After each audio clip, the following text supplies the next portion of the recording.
Hey there, thriller fans. Welcome to Meet the Thriller Author, the podcast where I chat with best-selling thriller writers about their books, their writing process, and all things suspense. I'm your host, Alan Peterson, and I'm a thriller author myself. If you love edge-of-your-seat stories, you are in the right place. This is episode number 214, and I'm beyond excited to welcome today's guest, none other than Gregg Hurwitz, the mastermind behind the Orphan X series. His latest book, Nemesis, takes Evan Smoke into uncharted emotional and physical territory, delivering another adrenaline-fueled, thought-provoking thriller by Gregg. We'll dive into Gregg's writing process, what inspired Nemesis, and what's next for Orphan X. You don't want to miss this one. Before we jump in, I have a quick favor to ask. If you enjoy this podcast, please take a moment to rate and review it on your favorite podcast platform, especially if you're listening on Apple Podcasts or Spotify. Your support helps more thriller fans discover the show. Also, be sure to visit thrillerauthors.com for show notes, the full transcript, and access to my archive of over 200 interviews with some of the biggest names in the thriller world. And if you'd like to check out my own thrillers, connect with me on social media, or join my exclusive newsletter, Thrilling Reads, head on over to thrillingreads.com. All right, let's get to it. Here's my conversation with Gregg Hurwitz. Hey everybody, this is Alan with Meet the Thriller Author, and today I'm thrilled to have Gregg Hurwitz with us, #1 New York Times bestselling author, and of course the creator of the legendary Orphan X series, master of the high-stakes, action-packed storytelling. Love his books. Gregg, thank you for joining us. It's good to see you, Alan. Thank you for having me on. Yeah, thank you. And so just kind of incredible. Nemesis is set to be released in February of 2025, next month. And so the Orphan X has reached 10 books now. So I have to ask you, could you reflect back on that journey? Did you ever imagine it would last this long? What are your feelings about that? It's pretty wild to be at 10. I mean, I never really was a series writer. I wrote the Tim Rackley books, which were 4 early in my career, but Orphan X always had a very different feel. I mean, I wrote it right when I was verging on 40 years old, and I feel like I put so much of what I was going through and dealing with at that point in my life into it. But it's pretty amazing to see the 10th one come out. And you can grab it as a standalone if you've not picked up Orphan X, or if you followed the series, you're going to see it as a culmination of sort. So it's like, you know, I'm always walking that tightrope between welcoming new readers in to the series and also having there be a bit more depth and texture for people who are series readers. So it kind of goes both ways. But I'm super excited for this one. I lost the battle. I was going to name it X. They didn't, you know, for the Roman numeral 10, for the 10th one. But, you know, we thought we wanted something that was a bit more grabby. And I like the title Nemesis a lot. I can't wait for it to come out, man. It drops February 11th, and I'm touring. It's my biggest tour I've done in years. I'm going to be all over the country. Oh, wow. When does that start? When does that kick off? Right on pub date? Yeah, February 11th. I'm in, and then I'm in Florida, I'm in Ohio, I'm in New York, I'm in Texas, I'm in Arizona, I'm going all over California. So it's a big one. And I'm really excited. I'm doing something in Philly. Like, I'm hitting a lot of spots this year. So I'm really excited to see fans along the way. Cool. Yeah, that'd be awesome. So I have to ask you too now, because it's interesting you said that about because I started at, I think it was like the 3rd or 4th book, and it was a complete standalone, but it was so good, of course, and then I went back. So, oh, good. I love readers like you, Alan. Yeah. I always love that, though, that, you know, because sometimes you see a series and you're like, oh, man, I have to start from the beginning. But you know, it's important to me. People pick up books, you know, any which way. And that's a very important balance for me, you know, because I don't always read a series completely beginning to end. I kind of bounce around a lot. Mm-hmm. And so I always want to make sure all viewers are welcome. But for people who are hardcore fans, there's a lot, and longtime readers, there's a lot in this one for them. Yeah, this was very special too, because and we can get a little bit into it now. Tommy Stojak's been a character. He's appeared in a few of the books before, and his relationship with Evan Smoke now is kind of like very central to this story. And they're kind of there's a clash between them too. Can you walk us about that through that process, and what were your thoughts about having them turn against each other? Kind of. Can you tell us a little bit about that? Well, it's interesting for the 10th book. I mean, one of the phrases that I think is seminal to the series is, I mean, just for those listeners who don't know the series, Orphan X, his name is Evan Smoke, and he was taken out of a foster home by the age of 12 and trained to be an assassin through a very, very deep black program in the U.S. government. And then he sort of left it and became a pro bono assassin. He went on the run from the program, and people call him who are in desperate need. They call 1-855-2-NOWHERE, which you can call and you can see if anyone answers. But the key for me was that when he was raised outside this foster home, it wasn't this horrible traumatic thing because his handler is a character named Jack Johns, and he loved this kid. He was like a father figure to him. And one thing he always told Evan was the hard part isn't making you a killer, the hard part is keeping you human. And so it's very telling that as Evan sort of tries to hold on, those are two very opposing directives. And he tries to hold on to his humanity. One of the things I say is he never learned how to speak the strange language of intimacy. But as he's progressed in his humanness, it seemed inevitable that at some point there would be this clash between him and somebody who he has undeniably become close with. And that person is Tommy Stojak. He's a crusty old armorer, early UDT diver in the Navy. He does all of Evan's guns. He does all of his testing. He does, all the ordnance. He's Evan's kind of closest friend in the world. And their respective codes have put them on a collision course. And so there's this horrifyingly personal element to the story where Evan, in his relentlessness as Orphan X, he's also known as the Nowhere Man, is coming at another character who he and we both love. And that clash and that movement towards him was something I really wanted to highlight. Is that when you were deciding that you wanted to go into that, did you know right away that you wanted that Tommy was going to be the one? Yeah, Tommy's the best, man. And they're very different. Tommy's very rural. Evan's more urban. Evan grew up in East Baltimore, and Tommy's very kind of red state. And so there's all these parts of them that fit together so beautifully. But when they get offset, things in this book, there's like almost like a tribal enmity between them. Yeah, I noticed that in this book that was the ruralness of it was kind of was actually a big part, kind of like the secondary character to it all. Can you tell us about that process and taking him out, kind of taking Evan Smoke out of his usual element? Yeah, well, that was really important to me because, Evan's got his people who he's accustomed to dealing with and protecting. And Tommy's from a very sort of rural town that's like this, and they have different ways they make meaning in the world. They have different, Tommy, I think, is much more religious in his outlook. And so there's these very different sets that go with the environment. And having Evan in a rural environment was really cool. I spent a lot of time in rural neighborhoods, seeing what the problems were, trying to help to unstick problems here and there where I could. And it was very, very telling. And it was great to put him there where he's kind of a fish out of water and where we're inadvertently maybe even rooting for Tommy and the guys on Tommy's side over Evan at times. I wanted the book to be conflicting and confusing and, of course, deeply emotional. Yeah, that's something that was so interesting too. Was that something like you mentioned that it was important to you? How do you balance that though? Because we're dealing with a lot of philosophical and emotional elements here, but you're still delivering action packed. Is that something? Do you think about that when you're planning this, or what's your process to coming up with that? Well, that's the most important toggle in a thriller, because I never want to sacrifice character development. Character is what we remember more than anything. If I asked you your favorite James Bond action scene, you'd probably hesitate and think for a moment, but we all know immediately how he takes his martini.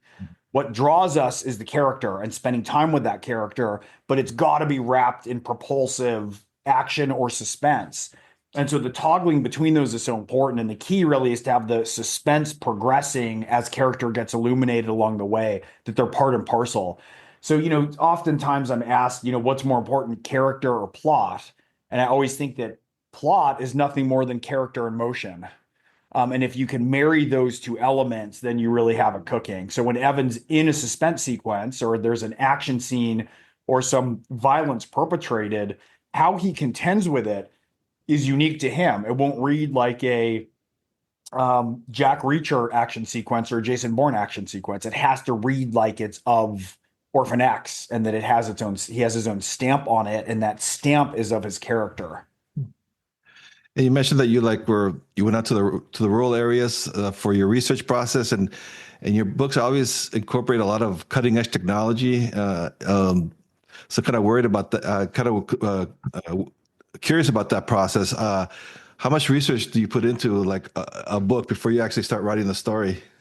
A lot. I got to talk to a lot of people who are smarter than me in one area I mean, maybe in many areas, but in particular in one area where I'm really trying to drill down, whether that's hacking, whether like for Lone Wolf, my last one, I'm really exploring AI and how it Mhm. gets, off our screens and scrambles its way into our brains and, tries to commandeer us. So I've talked to a lot of experts in AI. I held a little AI summit at my house with some world leading experts in AI and engineers and theologians. And I love exploring these different areas and then seeing what sort of stories I can generate out of them. Oh, wow. It's fascinating. Yeah, and the gun stuff's fun. I trained in mixed martial arts fighting before I embarked on the series. I've shot every gun that Evan uses. I've snuck on a demolition ranges with Navy SEALs and blown up cars. I mean, the action and physical part's really fun, but there's a very strong element in a lot of these of like how are technologies working on us? How are our divisions working against us? And in this one, there's a lot of emphasis paid or indicated to the kind of forces that are built on tearing us apart and dividing us from one another and vilifying us. Hmm. Yeah, it's very you know, kind of reflective of what's going on in the world nowadays. Is that something that you wanted to tackle as part of this novel? Yeah, I mean, I'm never writing a novel from a idealistic or partisan, God forbid, or abstract perspective. For me, the story always comes first, but when I'm setting it in time, I don't want straw men anywhere. I want steel men all the way around. And what that means is really inhabiting different characters and points of view. And I think it's something that we're not motivated to doing. We're a bit atrophied at that right now as Americans. Mhm. And I think it's really important to think about how do we truly embody different characters, and that's what being a novelist is. It's pulling on the face mask of another character and trying to see the world through their eye holes. And for your writing process, so do you outline? Can you walk us through a little bit about your process? I have a very flexible outline. I tend to have like 20 to 30 pages of bullet points, and that could be scenes, it could be acts of violence, it could be snatches of dialogue, it could be little character notes. And I sort of shape them up very, very roughly. And then as I'm writing the book, the outline, I call it a rolling outline. It's a living, breathing outline. So it's changing, and I'm writing in the outline constantly as I'm writing in the book. And the outline tends to swell, and then slowly it shrinks and gets absorbed into the manuscript. And at the end, I have a full 400-page manuscript over here, and an empty Word file on the left, which I then Oh, trash. oh, wow, fascinating. So that's very different from everyone else I've interviewed for this podcast. That's a very interesting process. It sounds like asks you use Word as your main writing tool, and I do. yeah. Mhm. And having the outline that way lets me be open to discovery Yeah. because once I'm breathing life into the scenes and the characters, then I'm aware of what I just discover so much along the way. And I don't want to just be locked into an outline, but I need to know that I have these sort of a chunky structural handhold through the story at least. Hmm. And that's kind of interesting too. I was reading in when researching for this interview was that about you're like a polarization expert. Can you tell us a little bit about that? Because I wasn't too familiar with that, and how that you worked that into Nemesis. That's interesting.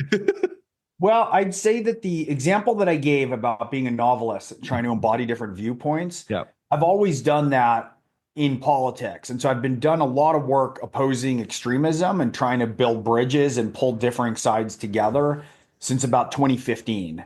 I've done, polling and research and psychometrics and created content. I mean, I've created content around this that's got, hundreds of millions of views. I've written a couple dozen op-eds, and the bottom line for me is trying to get people to understand that just because people think differently or have different value structures than us or make meaning in the world different from us doesn't mean that we're enemies. And in fact, the diversity that we have of thought and meaning structures and value hierarchies and even political proclivities, that variance between us is what actually strengthens us. It helps us look at issues from a variety of different sizes, which sort of strengthens us when we're unified and helps us move forward to navigate a complex change in the culture. And so this is a lot of my interest that I kind of do mostly pro bono interventions in the culture, let's just say, when I think something really, some form of extremism is threatening from one side or another. And that focus has been very predominant in the last years. And I think it's impossible for it not to creep into my stories. Now, the stories certainly are not some sort of ideological statement, or they're not political on the face of them, but they take place in the real world, and they're going to address the kinds of issues and psychological dynamics that are compelling to me that I'm dealing with in the real world as well. Mm-hmm. Yeah, and Orphan X and Evan Smoke have been such a big character that it's become over the years. I was kind of curious about that. Why do you think he's been such an endearing character after all these years? What do you think? Why do you think we love? We're so into him. Well, that's first of all, that's a lovely question. And it delights me. Look, I think people connect to Evan in a lot of ways because he's not the biggest guy like Reacher. He's not the best shot like Swagger. He's not the most dashing and handsome like Bond. One of the lines I use about him is he's, average size, average build, just an ordinary guy, not too handsome. Mm-hmm. He sort of is this everyman who can blend in anywhere, but he has to bring the totality of who he is to every circumstance. So he's constantly working with people who are much smarter than him in one arena, a lot like when I go and talk to my consultants or my subject matter experts you were asking about. So Tommy Stojak is a better shot than him, and he's an ordnance expert, and Joey's a better hacker. And, so he's got these different, Melinda Trong is a better forger of documents. And so there's a nice dynamic where he's reliant on a whole crew of people who are smarter than him in one thing. And he sort of is the assimilating center who has to take all these things and integrate them and navigate his way through the story. And he's humble, and he's polite, and he's tough as hell. And he only uses force when it's justified. And he has an unbreakable code. And there's a lot of things, I think, in the ways that he uses minimal possible force, but like plenty of force when it's necessary, when there's no other choice, and will put everything on the line to help other people, that I think people really connect to. I mean, that and the fact that he's helping people who have nowhere to turn. They're really desperate because the system has failed them. The, bureaucracies have failed them. No one's looking out for them. And I think we have an increasing sense of vulnerability in the world. And he's somebody who will step in to fill that void and try and close the delta between the law and what it offers and trying to get justice for somebody and get them to safety. And he'll do what needs to be done to do that. But he's also not a, sort of violent vigilante Charles Bronson type. He's got a very strict code and a very strict edict to help people. I mean, his slogan is, "Do you need my help?" That's what he says every time he answers the phone. And so I was interested to read in your bio too that, like, in addition to novels, you've written for TV, for film, and comics. Can you tell us a little bit of the difference? Do you treat it different when you're writing in just different mediums? Well, yes. I mean, in a novel, the author is everything, right? I'm the cinematographer, I'm the director, I'm hair and makeup, I'm the location scout. When you're writing a screenplay really is a recipe for a final product or piece of art. It's an invitation to collaborate. And so you're trying to kind of get things on that intimate what the story is going to be so that other people who are amazing can come in and sort of fill that. Now, in a comic, you have even less room. You have 5 to 7 snapshots per page. So you have a camera, I can't show Batman hitting someone. I can show the windup, I can show the moment of impact, or I can show the aftermath.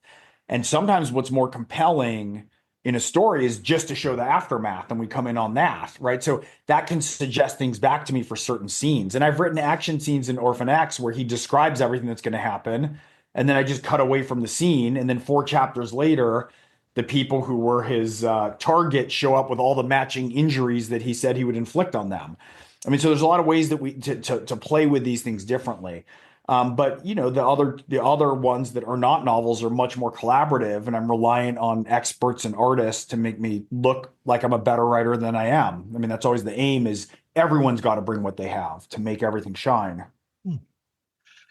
And so we're talking about AI and the technology and ethics and all that, because you're the co-president of the International Thriller Writers Organization, and there's so many changes going on in the publishing world. I'd love to get your input on your thoughts on that, on the industry and the technology that's going on with writing and arts. What are your thoughts on all that? Well, first of all, AI writing has still shown itself to be pretty dense and constipated and stumbling. I mean, it's okay. It can help. I use AI as a research assistant. It's very useful. Mm-hmm. But I think there's a couple things that we forget People really like transparency. We did a series of polls for ITW, and we found that something like 94% of people don't want to read a book by a dead author that's been regenerated in AI, meaning they don't want a new Faulkner novel. It's very important. There's two ideas that go into that for me of why humans and authors are superior in a lot of ways to the creation of art. We like to see and encounter human excellence. That's what inspires us and makes us want to soar in a lot of ways. So, like, who the hell would want to turn on and watch an AI basketball game, right? You want to see Michael Jordan fly. We watch the Olympics for these reasons. When Deep Blue was first invented, which was an early, the early chess playing machine that was AI, we didn't want to see it play itself. We wanted to see how Kasparov would fare against it. So there's something in humans trying to generate something from themselves with all their hardship and vulnerabilities and missteps and all the things we've learned and all of our pain and all of our anguish and our hopes that comes into this thing that's much more meaningful. And the other thing humans can do that AI can't is community. And I think we've lost some of that. We've seen some of that in how unspecial sometimes our viewing habits feel. Like I'll be home watching Apple TV and I have $1 trillion of free content and I can't figure out what the hell to watch because it's like, oh, it's another series and here's this. It's so ready and it's so different from waiting online, for 3 hours before the first time I saw Tim Burton's Batman in high school, where it's a shared community experience and everyone's gasping and there's this release of oxytocin and dopamine and adrenaline in a theater. And so this notion that we have our own books that are tailored just to us. If I say, I want a new F. Scott Fitzgerald novel, I want it to be half the length, I want it to have no violence against kids, and my IQ is 115, so please dial the vocab to that. And you push a button and here comes this little puck of a book that's designed just for me. That sounds incredible, but it's also oddly hellish. Like, who wants to read something that's only for you? You want to read something that's from another human being excellent, that is shared within a community of people who are reading the same thing. There's something that's joyful about that. And that's part of why, book tours are important. I'm leaving on a book tour February 11th. Like I mentioned, I'm going to be all over the country. And I love doing that because people show up and there's a sense of community around a shared story that's very important to us. Yeah, it is very true. The book clubs on Facebook and elsewhere and meetups and people love to talk about their books. And yeah, if it's just one book just for you, that'd be different, a whole different experience. That's for sure. Yeah, and so I was kind of curious too. Now, before I let you go, because I have aspiring writers that listen to this podcast, and what's your advice for them if they want to get into writing thrillers? Can you tell us a little bit about that? What advice would you give them? Well, the first thing I'd say to anybody who wants to write, two pieces of advice that are basic. One, it's about the put your ass in the chair time. You have to carve out time and make that sacrosanct. You have to make it time because everything will be more important. Getting the dry cleaning, cleaning your desk, doing your taxes. Nothing's as important ever, or nothing. You're never going to have writing day 37 of 360 days to complete a novel, or 365 days, than some other things that are more pressing. So you have to take that time and be selfish around it the way that athletes have to be selfish. Have a ritual, get in shape for it. Like when you're going to the gym or when you're like getting up and getting ready to go to work, you have to have it ritualized and get the time blocked off. The other thing is don't be afraid to get down a vomit draft. Like, just, you can put everything out. You can't fix a blank page. If you have something down, no matter how bad, you can then fix it and make it better, even if you cut 90% of it. So don't let yourself be self-critical to the point of paralysis. And then the other thing I'll say is that, what people really want to get at is the thing that is unique in all of us, as unique as our thumbprint, is this so-called voice that everyone talks about. I really like the voice of this writer. And there's some writers where it's clear as a bell, Lee Child and Megan Abed, and you just know, you can read a paragraph and you recognize them. That's the thing that is the most unique and the rarest that's within you. And the more that you're sort of emulating or writing scenes that you think, or, oh, here's a version of a great Connolly scene or a Crace scene or a Patricia Cornwell scene, think about yourself and try to unveil the ways, all the things that you have to bring to a character or to a scene or to a story that only you can bring on the basis of that? What are the things that are really true for you? And if the more that you can try to kind of peel the onion and get to that and have that be suffused through all the scenes into the story and your characters, the more you're going to have something that shines and stands out. Yeah, that's great advice. And then, of course, I have to ask you a sneak peek about Evan Smoke Beyond Nemesis. Are you working on the next one? What are you working on now? I am indeed. I'm typing away, Alan. Sweet. Good to hear. All right, Gregg. Well, thank you so much for your time. Nemesis comes out February 11th, and listeners, look for Gregg out on the road. It'll be a lot of fun, and thank you so much for coming on the podcast. Great to see you. Thank you. And that wraps up my conversation with Gregg Hurwitz. I hope you enjoyed this deep dive into Nemesis and the Orphan X series. Gregg always delivers top-tier thrillers, and it was a blast having him on the show. If you'd like to learn more about Gregg and his books, be sure to visit his website at gregghurwitz.net for the latest updates, book info, and more. If you like this episode, please take a moment to rate and review the podcast on Apple Podcasts, Spotify, or wherever you listen. It really helps spread the word and keeps the show going strong. You can find the show notes, full transcript, and my archive of over 200 author interviews at thrillerauthors.com. And if you want to check out my own thrillers, follow me on social media or join my exclusive newsletter, Thrilling Reads, for book news, giveaways, and more. Visit thrillingreads.com. Thanks for listening, and I'll see you next time on Meet the Thriller Author.